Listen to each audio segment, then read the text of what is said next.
بسم اللہ الرحمن الرحیم۔ السلام علیکم۔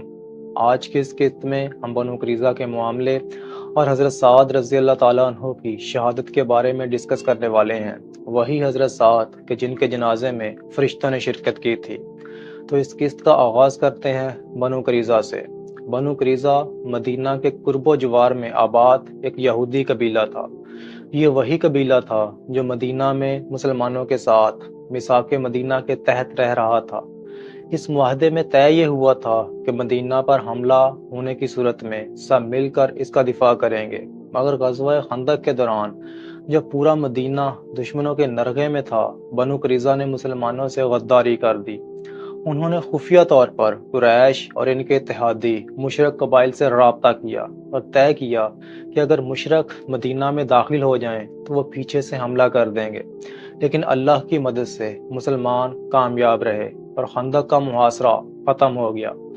جس دن رسول اللہ صلی اللہ علیہ وآلہ وسلم غزوہ خندق سے واپس تشریف لائے، اسی روز ظہر کے وقت جبکہ آپ صلی اللہ علیہ وآلہ وسلم حضرت ام سلمہ کے مکان میں تھے، حضرت جبرائیل علیہ السلام تشریف لائے اور فرمایا کہ کیا آپ نے ہتھیار رکھ دیے ہیں؟ حالانکہ ابھی فرشتوں نے ہتھیار نہیں رکھے اور میں بھی قریش کا تعاقب کر کے واپس چلا آ رہا ہوں۔ اٹھیے اور اپنے رفقا کو لے کر بنو قریظہ کا رخ کیجیے، میں آگے آگے جا رہا ہوں، ان کے قلعوں میں زلزلہ برپا کروں گا اور ان کے دلوں میں رعب و دہشت ڈال دوں گا۔ یہ کہہ کر حضرت جبرائیل علیہ السلام فرشتوں کے ساتھ وہاں سے روانہ ہو گئے۔ دوسری طرف رسول اللہ صلی اللہ علیہ وآلہ وسلم نے ایک صحابی سے منادی کروائی کہ جو شخص بھی سننے کی صلاحیت رکھتا ہو، اللہ اور اس کے رسول پر ایمان رکھتا ہو، وہ عصر کی نماز بنو قریظہ میں ہی پڑھے۔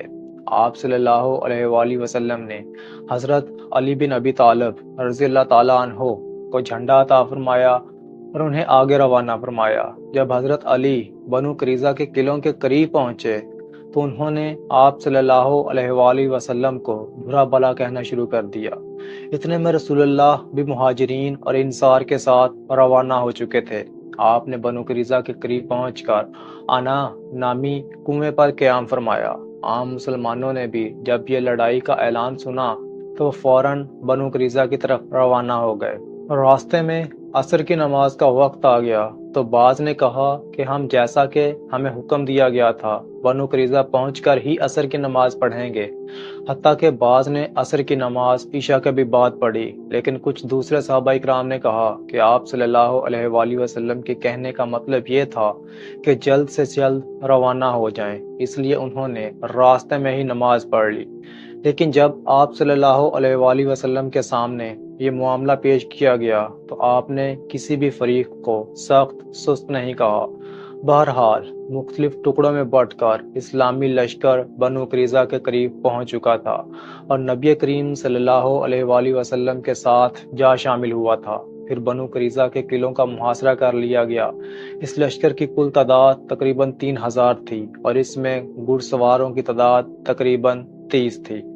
جب محاصرہ سخت ہو گیا تو یہود کے سردار کعب بن اسد نے یہودیوں کے سامنے 3 تجویزیں پیش کیں۔ اس نے کہا کہ یا تو اسلام قبول کر لیں اور محمد صلی اللہ علیہ وآلہ وسلم کے دین میں داخل ہو کر اپنی جان، مال اور بال بچوں کا محفوظ کر لیں۔ کعب بن حسن نے اس تجویز کو پیش کرتے ہوئے یہ بھی کہا تھا کہ اللہ کی قسم تم لوگوں پر یہ بات واضح ہو چکی ہے کہ وہ واقعی نبی اور رسول ہیں، اور وہ وہی ہیں کہ جن کا ذکر تمہاری اپنی کتابوں میں موجود ہے۔ پھر اس نے کہا کہ یا اپنے بیوی بچوں کو خود اپنے ہاتھوں سے قتل کر دیں، پھر تلواریں تان کر نبی کریم صلی اللہ علیہ وآلہ وسلم کی طرف نکل پڑیں اور پوری قوت سے ان کے ساتھ لڑائی کریں۔ اس کے بعد یا تو فتح پائیں گے یا سب کے سب مار دیے جائیں گے۔ تیسری تجویز یہ تھی کہ یا پھر رسول اللہ صلی اللہ علیہ وآلہ وسلم اور صحابہ کرام پر دھوکے سے ہفتے کے دن حملہ کر دیں، کیونکہ انہیں اطمینان ہوگا کہ آج لڑائی نہیں ہوگی۔ لیکن یہود ان تینوں تجاویز میں سے ایک کو بھی ماننے کے لیے تیار نہ ہوئے۔ تو اس پر ان کے سردار کعب بن اسد نے غصے سے کہا کہ تم میں سے کسی نے ماں کی کوکھ سے جنم لینے کے بعد ایک رات بھی ہوش مندی کے ساتھ نہیں گزاری۔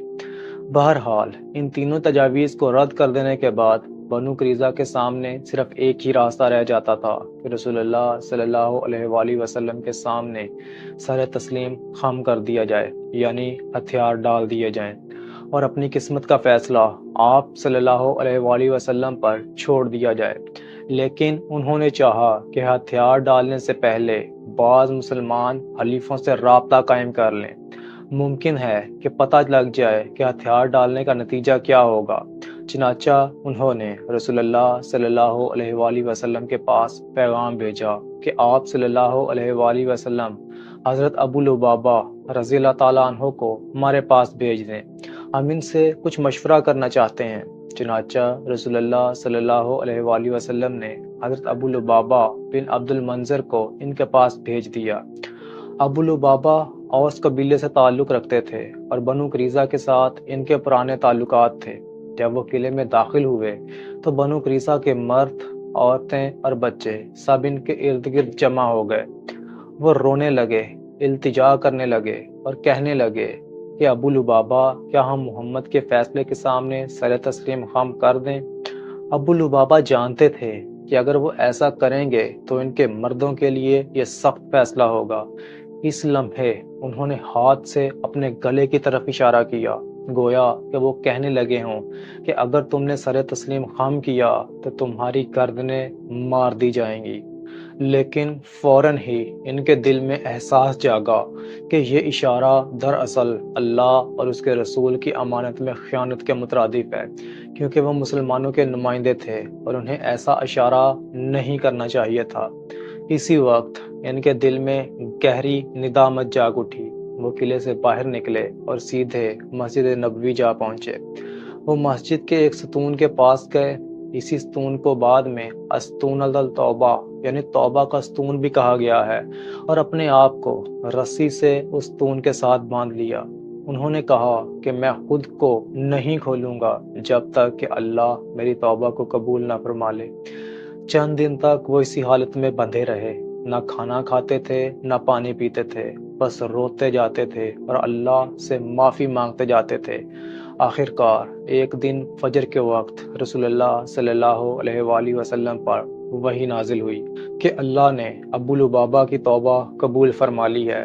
نبی کریم صلی اللہ علیہ وآلہ وسلم مسکرا اٹھے اور فرمایا کہ ابو لبابہ کی توبہ قبول ہو گئی ہے۔ صحابہ اکرام دوڑتے ہوئے مسجد میں گئے اور خوشخبری دی، مگر ابو لبابہ نے کہا کہ نہیں، جب تک رسول اللہ صلی اللہ علیہ وآلہ وسلم خود آ کر مجھے نہیں کھولیں گے میں بندھا رہوں گا۔ چنانچہ رسول اللہ صلی اللہ علیہ وآلہ وسلم تشریف لائے اور اپنے ہاتھوں سے ان کی رسی کو کھولا۔ دوسری طرف ابو لبابہ کے اشارے کے باوجود بنو قریظہ نے یہی طے کیا کہ رسول اللہ صلی اللہ علیہ وآلہ وسلم کے سامنے ہتھیار ڈال دیں اور وہ جو بھی فیصلہ مناسب سمجھیں کریں۔ حالانکہ بنو قریظہ ایک طویل عرصے تک محاصرہ برداشت کر سکتے تھے، کیونکہ ایک طرف ان کے پاس وافر مقدار میں سامان خورد و نوش تھا، پانی کے چشمے تھے اور کنویں تھے، مضبوط اور محفوظ قلعے تھے، تو دوسری طرف مسلمان کھلے میدان میں خون کو جما دینے والی سردی اور بھوک کی سختی کو برداشت کر رہے تھے، اور غزوہ خندق کی وجہ سے بھی مسلمان سخت تھکے ہوئے تھے۔ مگر یہ جنگ اعصاب کی جنگ تھی۔ اللہ تعالیٰ نے بنو قریظہ کے لوگوں پر رسول اللہ صلی اللہ علیہ وآلہ وسلم کا رعب و دبدبہ ڈال دیا تھا، چنانچہ انہوں نے آپ صلی اللہ علیہ وآلہ وسلم کے سامنے ہتھیار ڈال دیے اور خود کو آپ صلی اللہ علیہ وآلہ وسلم کے حوالے کر دیا۔ رسول اللہ صلی اللہ علیہ وآلہ وسلم نے حکم دیا کہ مردوں کو باندھ دیا جائے اور عورتوں اور بچوں کو مردوں سے الگ کر دیا جائے۔ اس کے بعد قبیلہ اوس کے کچھ لوگ آپ صلی اللہ علیہ وآلہ وسلم کے پاس آئے اور ان سے کہا کہ بنو قینقاع ہمارے بھائی تھے۔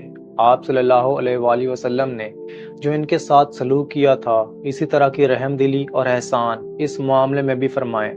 مگر آپ صلی اللہ علیہ وآلہ وسلم نے فرمایا کہ کیا تم لوگ اس بات پر راضی ہو کہ تمہارا فیصلہ تم ہی میں سے کوئی شخص کر دے؟ چنانچہ تمام یہود حضرت سعد بن معاذ رضی اللہ تعالیٰ عنہ کو اپنا منصف ماننے پر تیار ہو گئے۔ حضرت سعد رضی اللہ تعالیٰ عنہ کو غزوہ خندق کے دوران ایک تیر لگا تھا کہ جس کی وجہ سے وہ بہت زیادہ زخمی ہو گئے تھے اور مدینہ منورہ میں ہی موجود تھے۔